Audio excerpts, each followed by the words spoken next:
Hi, I'm George Hammond, conference producer at Technology Networks, and I'm here to introduce our final talk of the day: diversity, equity, and inclusion in leadership.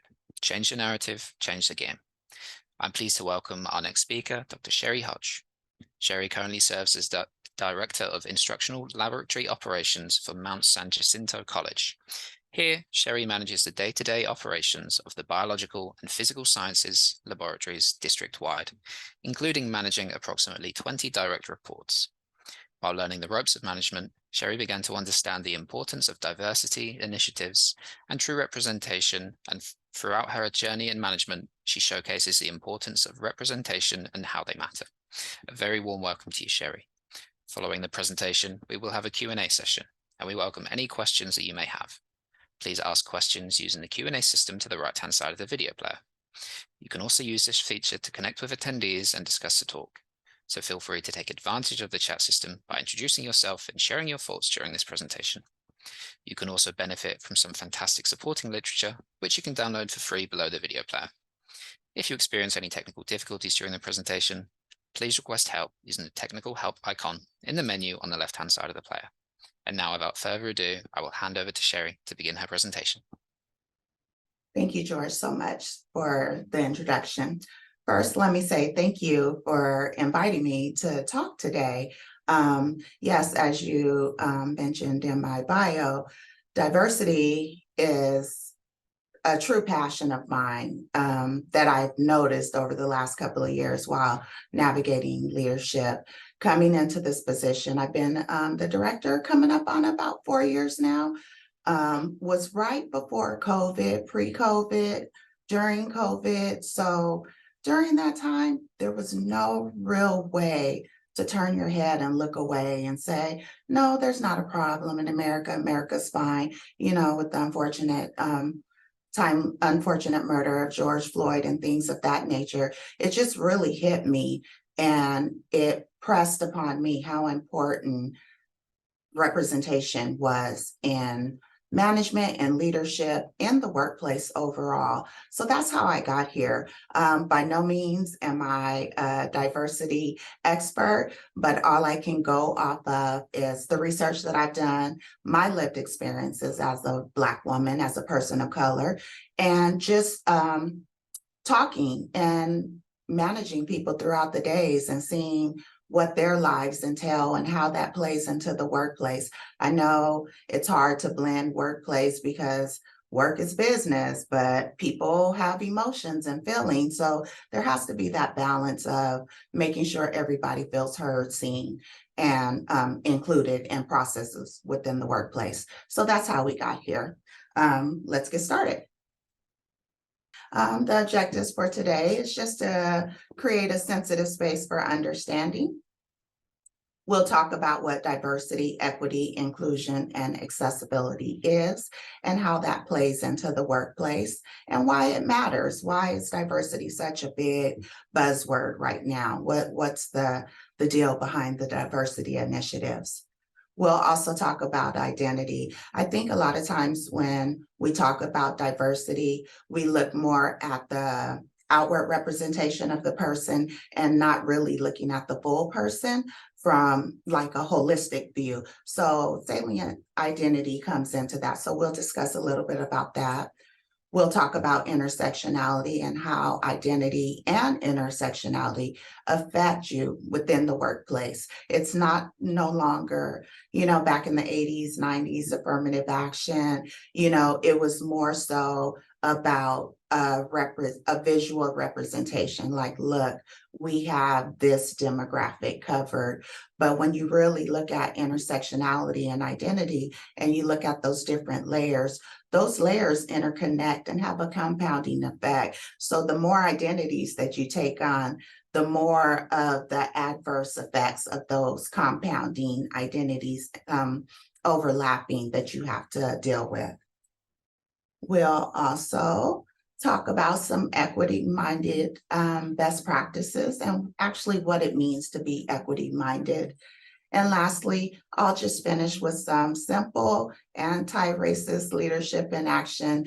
These are things that you can do that don't cost money, that don't require actually leaving the workplace or doing anything significant. It just really requires looking at yourself, looking at your team, and trying to get an overall assessment of what's lacking on your team.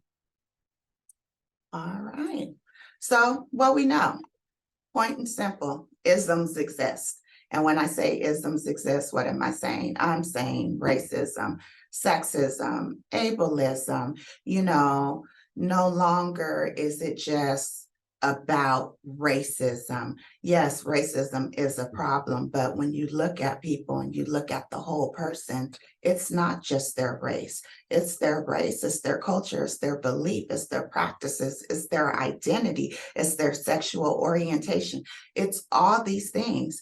And is that to say that when we go to work every day, we have to look at a person and be like, oh my goodness, all these things, how do I navigate it? It does become paralyzing at times. Like, you don't want to say the wrong thing. You don't want to do the wrong thing. But at the same time, we're all learning. And so some of these conversations are teachable moments. So we know the isms exist. We know diversity is necessary. But why are we stuck between what we know exists? We know what we want, but somehow we just can't get there. So let's just talk about DEIA real quick. These definitions come from California Community College Chancellor's Office. So this is coming from an educational standpoint. I know the demographics of the conference are mixed, but my background is in higher education. So that's where I'm pulling these terms from. So when we talk about diversity, equity, inclusion, and accessibility, broadly, I don't need to read the screen for you guys, you can read it for yourself, but diversity is typically looking at your outward representation, how you present yourself, your race, your ethnic group, your sexual orientation. Say if you were from the LGBTQ, you may express yourself that way. That's a visual representation, and that's what we want to see in diversity in the workplace. Totally. We want to see that I myself am represented. When you walk in a room, you're represented. When the next person walks in the room, they're represented, that we have that collective identity of the organization. Equity promotes justice, impartiality, fairness. Equity, I always give the example of I remember back in I don't want to date myself too much, but back in the 90s, I think, the Oprah Winfrey show, and she had a show about giving away her best things, her favorites of everything. And so all the audience members got her favorites. And the last gift of the day, she comes out and everybody has a little box, and they open up the box and it's a car key. And she's like, and you get a car, and you get a car, and you get a car.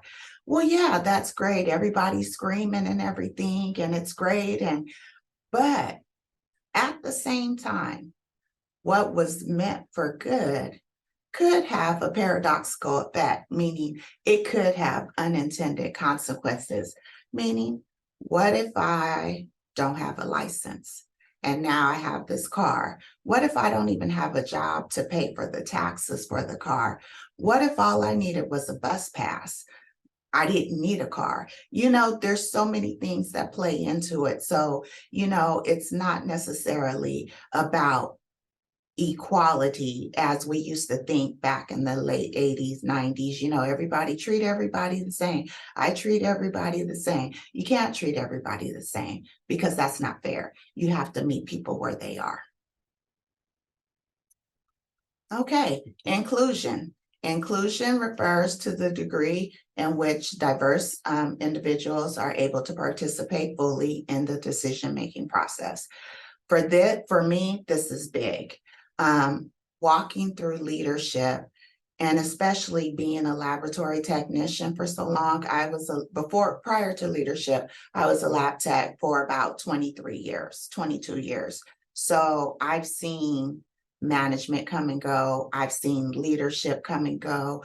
I've seen management come in, not understand what the lab techs do, and sort of lump them into the category with the administrative associates or the other paraprofessionals. But no one really took the time to understand what is the value that like. I know they're here. I know their purpose is necessary. They're here for a reason, but what are they really doing, and what are their needs? Are they being heard? A lot of times I say, you give us what you want to give us, but not what we want. So sometimes it takes an inclusive environment to get everybody on the same page. Like, okay, how are these decisions that we're making now going to affect the collective whole? And lastly, accessibility. Accessibility for us, when I say for us, I mean for higher education, has just been added into the DEI initiatives. And I think the main reason was because of COVID. During COVID, we realized how deficient many homes were with technology, with having Wi-Fi. I think in the workplace, we take Wi-Fi for granted. We just know when we get to work, we're going to have a hardwired computer, or we're going to have access to Wi-Fi. During COVID, especially for our students, some of our campuses are in lower economic areas. And so our students were hit hard. We had students sitting in the parking lot trying to connect to hotspots. And so that push to be able to hand out Chromebooks and provide hotspots, that showed that, okay, in order to bridge these gaps, this has to be a part of the equation. All right, so right here on the screen, I have a social identity wheel. And with those social identity wheel, I'm just going to sort of explain how identity comes into play when you're talking about diversity in the workplace. So just me personally, as you look at me, as I present myself as a woman. I identify as a cisgendered woman, meaning I identify as the birth sex that I was born. And so this is what I present, but there's all these other characteristics that make up the whole being. There's their origin, their race, their gender, their biological sex, their abilities, their socioeconomic class, language, age, ethnicity. You see, like, the whole plethora of different identities and meshes that one can have, they can mesh together. So when we talk about social identity, we're really looking at how out of all these things, what's most important to the person? What at the crux of all these identities do you put forward and do you lead with first? So I'm going to take me, for example. Who am I? I am a Black woman, African American. I prefer Black. I am a cisgendered woman. My pronouns are she and her. I'm a daughter, a mother, a grandmother. I'm an educator, administrator. I am from the Generation X cohort. Don't tell anybody. I don't think I show that. And I'm a motivator, friend. And I'm also a spiritual being. So at the crux of it, these are the most important things to me, not my job title, not my abilities or lack thereof, but this is just the crux of who I am at the core. But when we talk about salient identity and what's important, I'm a Black woman. That's how I present. That's how I want people to see me. When I walk in the room, that's what you see. And I'm okay with that. I would find it real difficult to be like, describe me without using Black or woman. It would be a difficult feat. Tall, dark complected, which goes back to color. So, just looking at it all, for me, those two characteristics are what's most important for me.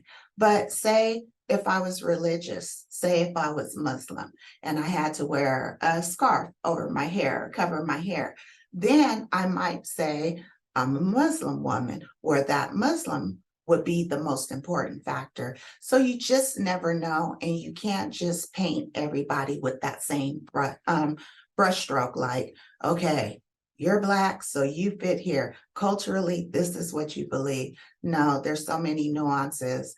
Diversity, identity, all these things are not a monolith. They're not just lumped in together and they just go together. They're very intricate and they're very nuanced. So, maybe we need to take a look at, I pose this to my team all the time. How do you identify? And it makes them think, because no one really thinks about, well, I don't identify. I've had people, I've been in trainings and they're like, I identify as a Christian woman. And I'm like, wow, that's amazing. Because I can't see Christian when you walk through the door. So how can race not be a part of that? I would love to know what that feels like, but yeah, I'm not going to say unfortunately, because I'm very proud of the skin that I'm in. But just to be able to leave that one factor at the door some days wouldn't be a bad thing. All right, so we're talking about salient identity again. So as I talked about my salient identity, for me, my internal dimensions were most important to me: my race and my sexual orientation. I'm a Black woman. That's most important. But as you start looking at the other dimensions of identity and the other areas, so external dimensions, marital status, parental status, your appearance, work experience, educational background, personal habits, income level, all those things play in and are more important than maybe race or gender in some instances. And then you go to the more organizational dimensions, your work content. Are you a subject matter expert on something? Your location, union affiliation. So all these things play in together to say that identity is not simple. It's not just one thing. I'm a woman or I'm Black. It is a multitude. It can be a multitude, a layered effect of things. And of course, it depends on the situation. It changes according to where you're at in certain situations. When I walk in a room and I read the room, if I notice I'm the only person that looks like me in the room, I might code switch, change my voice a little bit, change my vocabulary a little bit, just to ease the process of going through the space for which I am clearly different. Whereas if I walk into a room with 3 other coworkers that we have similar cultures or similar race, background, or thing, it's going to be a different conversation. It's going to be a little bit more lighthearted, because then I don't have to read the room as much. I know I'm in a safe space, and that's what we want. Ultimately, we want to create those safe spaces wherever we go. All right, and identity depends on factors such as the level of commitment a person has to a particular identity. Like I was saying, like if I had a religious affiliation, that may be more important. Like my staff said, she identifies as a Christian woman. So I'm like, okay, yeah, I get it. So it's a teachable moment for me too. Like, not everybody leads with race. Not everybody sees that. And I wish I could say the same, but we're not there. So as I was talking about a little bit earlier, I talked during the objectives, I mentioned intersectionality. Intersectionality has been one of the biggest teachable tools for myself for acquiring a level of compassion for people. I've only looked at things from my lens for the majority of my life, as we all do. We stay in our own silos and we react to things according to how we identify what's important to us. Well, going back to school post-COVID, and working on my doctorate, I started reading up about the experiences of Black women in leadership. And of course, intersectionality kept coming up. Intersectionality is a theory for understanding the multiple forms of inequality and how those intersect with each other and how they can have a negative effect. Or paradoxical, as we say. We think we're doing something great, but then the results end up being something different. So, but like I said, intersectionality made me have a better understanding, made me stop and look at a whole person. I was raised in a Christian, Baptist, old school church, where very strict, where the girls had to wear skirts all the time, more, pointing fingers, a lot of judgment, don't do this, homosexuality, all these different things. And as I started looking and learning and reading and doing literature reviews and, just really immersing myself in the data, I was like, clearly there's a problem. Clearly, from the Black woman perspective, there is a collective lived experience that Black women in leadership, Black women in education, Black women in STEM, that they experience. And if everybody, not everybody, but if the majority of the literature is saying the same thing, why, once again, are we having such a hard time moving the mark to action versus, oh, we understand, we're sensitive to the understanding of it, but we just can't get over that hump to actually get things done. So when you look at intersectionality, and I have this wheel of power and privilege on the screen. And so you look at all these different identities of a person. And as you go out from the center, you become more marginalized. You become less the standard and more of the standard that you're trying to get away from. So as you get further out, you're poor, the standard is rich, the standard is slim, petite, the standard is white male, patriarchy. Whiteness is the standard in education. Whiteness is the standard in most things, in most genres, and most organizations. We are all striving towards a standard of whiteness. Whiteness is something that no matter what I do, I can never obtain. I can never reach it. I can never get it. So that's off the table for me. So as you look at this wheel, and I look at myself, I am a cisgendered woman. So I'm already moving away from the standard of cisgendered man. So there's one thing. Whether I'm rich, poor, middle class, that can determine where I end up on this wheel. My housing situation, if I have housing insecurities, if I have, anything like that. My body size, I'm a large stature woman, I'm a tall woman, so that is not the standard. When you stack all these different things on top of each other, that becomes a lot to carry. It's a lot to handle. I mentioned code switching, walking in a room with people who look like me versus not.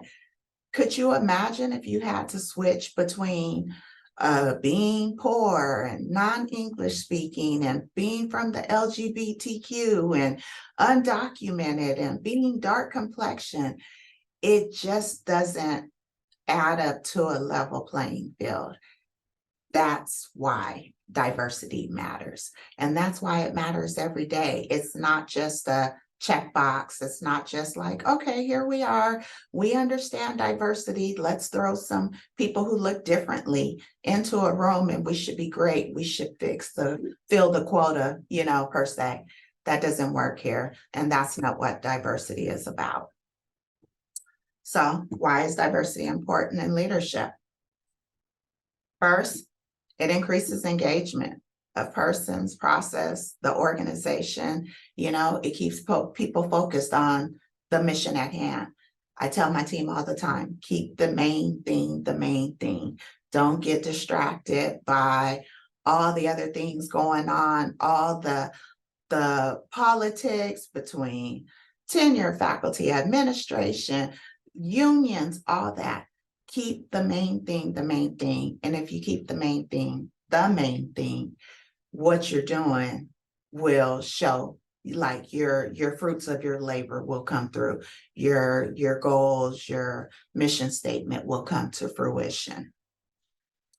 It also increases the potential for change of an organization. It shifts the culture. It changes the game. When you infuse your leadership with inclusive practices, diverse leadership, and when I say diverse leadership, I mean diverse leadership where they actually have decision-making power. There is nothing worse than being put in a position to do a job that you have no power to do, where your hands are tied, where every time you have a suggestion, there's pushback, where every time you want to change the process, change the SOPs, mix things up a little bit, infuse something into the culture, there's hesitance. It's like, no, we're not doing this. So when you say change the culture, when you say bring people in that have decision-making power, the middle managers are the ones with their feet on the ground. They are the ones that have the pulse on the culture. They're the ones in my organization, specifically in education, I say the middle management, meaning below dean level. So associate dean, director, coordinator below, they are in touch with the staff's needs more so. They are in touch with the student needs because my staff have student contact every day. They interact with students every day, probably more so than the faculty. But we just really need to look at the overall crux of what we're putting out or the teams that we're building, and really look at if we're meeting the needs of the team as a whole. So when you have diverse leadership, it ensures a commitment to the ownership, the DEI goals, initiatives. Currently, we have an equity resolution that we enacted in 2020, saying that our commitment going forward is to increase our representation of African American males faculty. It is to retain African American male students because they are the lowest performing. They have the highest dropout rate, the lowest retention rate, the lowest success rate. So it's looking at the data and saying, okay, this is the demographic that we're trying to reach. Now, how do we get that? We understand that there's an issue, but yet, once again, how do we get that? How do we bridge that gap? These are things that you can do that have measurable outcomes. You can see the percentage of the faculty that you have. Okay, what can we do to increase that faculty? Sometimes it's not just about going out and having what's it called? Bringing in a hiring panel, bringing in a hiring interview process. Sometimes it's just about scouring your organization. Look at somebody who's been with the organization and understands the organization and sort of giving them that opportunity. Maybe they have the education, but they don't have the experience. Maybe they have the experience, but they don't have the education. Maybe there's just some mentoring that needs to happen, or, to make this process happen.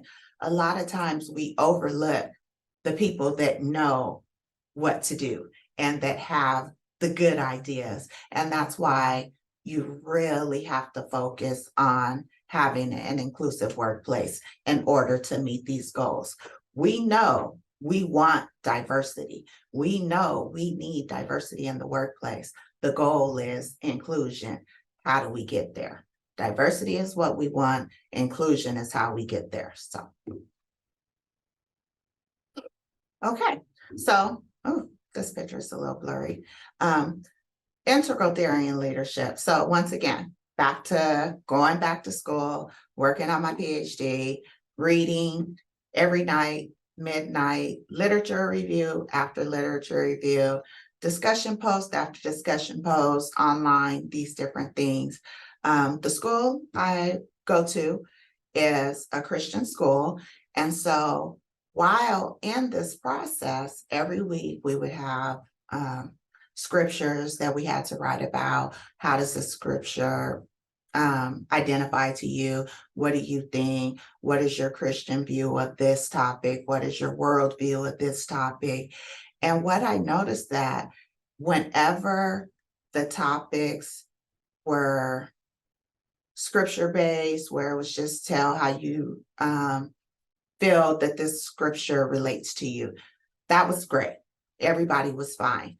But when it brought in a different view, a different viewpoint, if it talked about Buddhism or if it talked about any other thing outside of the Christian view, people on the discussion boards would be in their feelings and like, oh, I couldn't deal with that and I wouldn't allow that. And I'm like, wait a minute, but we're a Christian organization and we lead, Christians lead in love. So what is the harm in meeting someone where they're at? Just because they don't think like you, they don't look like you, they don't believe the same things that you believe, it doesn't mean that their value is less than. It doesn't mean that we can then impart our judgments on them. So going through this process, I stumbled on the integral theory and leadership. And it's just an integral vision that takes in the holistic person, everything, their soul, their spirit, matter, their body, their mind. When I look at an individual, I look at the whole person. I try to look past what I see in front of me. I listen to my staff. I tell my staff, I come by to talk to you, not check on you or to micromanage you. Like, I want them to be the best version that they can be in the workplace. If you're not having a good day today, if you was fighting with your spouse or your partner at home, or the kids are driving you up the wall, then take a personal day. We call it mental health day. Take a mental health day. That's all you need to say is, I need a mental health day. And I respect that. And then come back when you're refreshed and ready to go. But what I don't want is, 20 negative Nancy's bouncing off of each other and bringing the morale and the culture of the department down. So the integral theory and leadership, it just taught me like, okay, I can look at somebody else that has different beliefs, that's not a Christian, and I can still see that person. I can look at a person who's in the LGBTQ community and still just see that person and see their value in the person, and not just, okay, why are they here? Are they a number? Are they a burden? What are they? Because I say, my motto is, I manage emotions all day. Yeah, I'm a director of operations, and yeah, there's a lot of technical aspects with, compliance and regulations and things of that nature, and safety in the laboratory, and procurement of equipment and all the different things. But at the end of the day, I'm just a manager of emotions. So if I can't learn how to relate to a person on a personal level, then I'm missing the mark. And not to say that you have to be the shoulder to cry on, but just to have the compassion to understand where people are coming from, not necessarily empathizing with everybody, because empathizing means that you feel exactly what they feel. If I'm feeling what you're feeling, we both might be paralyzed in the situation. But if I can understand and have compassion for what you're going through and help walk you through that process, then we both get to the other side together.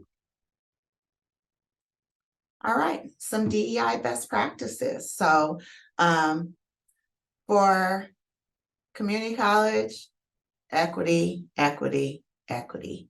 equity-minded. So what does equity-minded look like? So equity-minded for us is we're race conscious, or we should be race conscious. Do we meet the mark all the time? No. Do we fall short? Yes. Are there things that can still be changed? Absolutely. But become race conscious, become mission focused, not focused on everything else. This is about keeping the main thing, the main thing. You know, look at the barriers within your institution, become intentional about removing those barriers. Whatever the process looks like, it has to have a measurable outcome. It has to be evidence-based. We looked at the numbers and they said this. Now we're here. Okay, we moved the mark. It can't be stagnant. It can't be static. It has to be fluid. DEI, I say, is diversity daily, even on weekends, because it's a mind shift. It's a way that you think different. It's not something that you put on every day when you walk into work. It's a thought. It's a way of thinking. You know, be intentional in your hiring practices. Like I spoke before, you know, when you're sourcing out individuals and you're having hiring panels, sometimes you need to just look around the corner. I have several people on my staff that I could see in different positions, and I'm waiting for those opportunities to present themselves so I can move some pieces. You know, look at the individuals on your team and see what their strong points are, and really try to focus on that and make those shifts so that, you know, you're getting the best out of everybody. When I first came into this position, I had several people on my team who worked within the departments together who clashed. And they clashed because it was too much of the same within one department. So I had to sort of restructure my levels. I rewrote job descriptions. We went from 4 levels to 3 levels. I changed titles. We went from aides to techs. I did all these things to make the departments run smooth. Have a high level lab tech, have a lower level lab tech, not 2 high level lab techs that are going to just bump heads all day because no one knows what their duties are. I presented clearly defined duties for each level. This is what I want you to do. This is all that I want you to do. If you feel like I'm asking you to do anything over that, then we need to have a talk and we need to reassess your job description. So just be intentional with those hirings. And sometimes all it takes is just to look down the hall and you might find the person you need. Sort of like me for this position. I didn't go looking for this position. Somebody put my name out there. My VP reached out to me and he was like, hey, will you do this for an interim? I was like, no, you're crazy. Like, of course not. 3 times later, finally, I was like, okay, I'll try it. And now look, 4 years later, I'm stuck and I enjoy it. I enjoy the staff that I advocate for. So inclusive nomenclature. This has been something that, you know, you don't really realize how words affect you until you're reading words over and over and over again. But inclusive nomenclature is just be knowledgeable and intentional about the words that you are using. When I say inclusive nomenclature, as a person of color, there's so many different ways to describe us. Person of color, marginalized, underrepresented, underserved, you name it, the list goes on and on.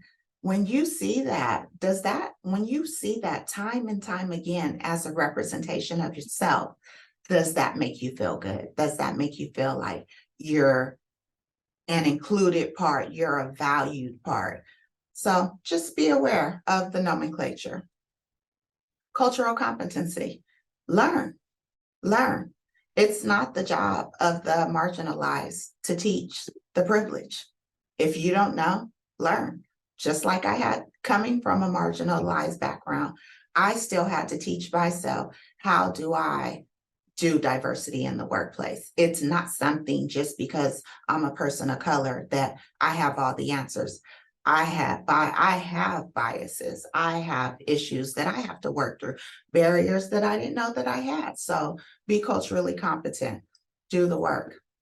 Allyship, inclusive relationships, inclusive practices happen totally because of allyship. If you have allyship, if you create that safe space where people can come in, no matter who they are, I have an open door policy. So people come in, they can talk to me, they can close the door, they can leave it open. Just start those conversations. Let your team know that you care. Vision for transformation. Change the narrative, change the game. But you have to be clear about what your vision is. If your team doesn't know what the goal is, you're going to have problems because people are going to fill in the blanks themselves. I think it should be this. I think it should be this. Be clear about what your vision is and show how it will play out in 2 years, 3 years, 4 years, what the vision is. All right. And lean in, have those conversations. Growth comes from being uncomfortable. If every conversation that you have is the same conversation, is the same comfort level, doesn't make you feel a little, little tightness in your chest or whatever, then you're not having the right conversations. Growth is not easy. Change is not easy, and it requires you to lean in to those difficult conversations. Limit judgments. What's the value in my judgment? How does that make the next person feel? So what if I was raised this X, Y, and Z way, and I have X, Y, and Z religious beliefs? My judgments on a personal level don't hold merit in the workplace and should be left to the side. Now, I'm not talking about work judgments. Work judgments you have to do as a manager. You have to appraise your team or evaluate your team as necessary. I get that, but I'm talking about personal judgments when I say limit judgments. And once again, growth mindset. Change happens through growth. Without the growth mindset, can't get anywhere. And lastly, change the narrative, change the game. This is something that I've adopted as I've traversed this new career path of mine, but I do feel like big changes can happen if you just change the narrative, switch the tone, switch the language, switch the nomenclature, correct the negatives, have the difficult talks with people, see why they're here. I implemented self-eval with part of my evaluation so I can learn more about my staff, learn about what education they have, what their long-term goals are, short-term goals. Doing that gave me a plethora of information that I can now use to make sure I can use them to the best of their ability. All right, inclusive leadership, about to wrap it up. Inclusive leadership looks like this. You build diverse teams. Remain mission focused. Ensure that all are heard and seen. Know that leadership is a privilege. For sure, a privilege, and don't take it for granted. Recognize that leaders are teachers, coaches, and motivators, and that can be a little difficult sometimes. This work gets heavy, this work gets tiring, and some days it's like, I don't want to motivate today. I don't want to be like, yay team, we could do it. Some days I just can't do it. And that's when I have to say, okay, maybe today I need a mental health break. I need to take a day away and clear my head so I can come back and focus on the mission at hand. Recognize the advantages of diversity. We know that the more diverse a place is, a workplace, institution, whatever, we know the more diverse, the more engagement, the more culture shifts, climate shifts, the more, performance improves upon, like it's tried and true. The data doesn't lie, it's evidence-based. So recognize that diversity is it's a positive thing, it's a good thing. For me, I look at the human. I'm a people person. Humanity first for me. I believe in being mindful, human kindness, acts of gratitude, acts of kindness, paying it forward.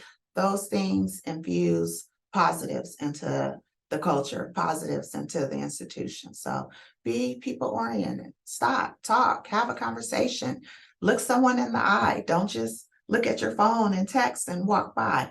Actually stop and get to know a person today. Create an environment of growth mindset. Appreciate diversity daily, even on the weekends if you have time.